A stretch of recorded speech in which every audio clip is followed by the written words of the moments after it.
drop what was a very good job and take this chance. It all seems very obvious now, right? This many years later that it paid off, but at the time it was not obvious. No, it wasn't. And I did do a lot of soul searching. I went to my boss at the time, and I really liked my job. And I told my boss I was going to go do this thing, start an internet bookstore. And my wife I'd already told my wife, and she's like, "Great, let's go." And I said to my boss, I was going to do this. He's like, "This is a good idea." He said, "I think this is a good idea, but it would be an even better idea for somebody who didn't already have a good job."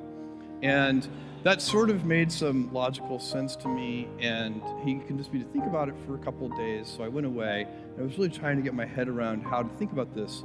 And I think, for me, the right way to make that kind of very personal decision, because those decisions are personal. They're not like data-driven business decisions. They are, what does your heart say? And for me, the best way to think about it was to project myself forward to age 80 and say, look, when I'm 80 years old, I want to have minimized the number of regrets that I have. I don't want to be 80 years old in a quiet moment of reflection, thinking back over my life and cataloging a bunch of major regrets. And I think that regrets, our biggest regrets, in most cases, you can murder somebody, okay, you'd regret that. But in most cases, our biggest regrets turn out to be acts of omission. It's paths not taken, and they haunt us. We wonder, what would have happened? I loved that person, and I never told him.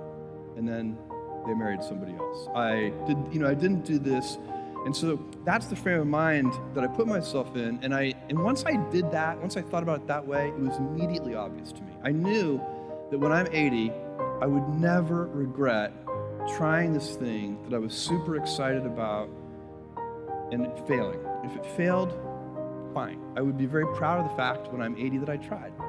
And I also knew that it would always haunt me if I didn't try.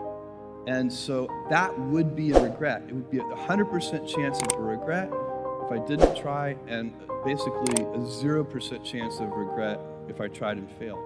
So I think that's a useful metric for any important life decision.